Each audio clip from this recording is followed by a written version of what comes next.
ఇంకో దారుణం చూడండి ఇంకొకటి. దుబాయ్లో 2 తెలంగాణ వాసుల హత్య, వారిని నరికి చంపిన పాకిస్తానీ. మరో 2 దాడి, విద్వేషంతోనే హత్య, చంపిన తర్వాత మత నినాదాలు. ఆఖరికి దుబాయ్లో పోయి బతికేటోళ్ళను కూడా మనోళ్ళు స్వేచ్ఛగా ఉండనిస్తలేరు. దుబాయ్లకు పోయి బతికేటోళ్ళను కూడా స్వేచ్ఛగా ఉండనిస్తలేడు. అక్కడ పోయినాక కూడా పాకిస్తాన్కి సంబంధించినటువంటి వాళ్ళు అక్కడ పోయినా కూడా హత్యలు చేస్తున్నారు. పాకిస్తాన్ వాళ్ళు అక్కడ పోయినా కూడా హత్యలు చేస్తున్నారు. ఏమిటిది? ఏం జరుగుతున్నది?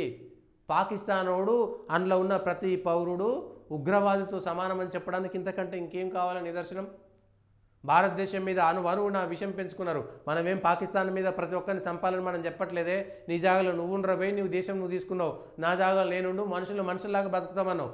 కానీ ఎంతసేపటికి భారతదేశం మీద బాంబులు వేయాలి, ఉగ్రవాదులను పంపాలి, భారతీయులు ఎక్కడున్నా చంపాలి. ఇదేనా పాకిస్తాను?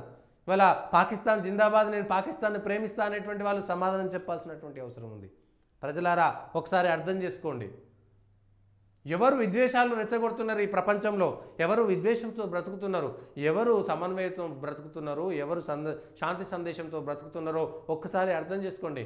బ్రతుకు తెరువు కోసం దుబాయ్కి పోయినటువంటి 2 తెలంగాణ వాసులని వాళ్ళ దారుణంగా చంపి పొట్టను పెట్టుకున్నటువంటి పాకిస్తానీలు.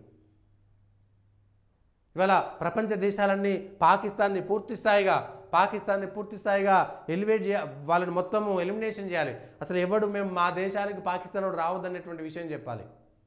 ఇంత దారుణమా?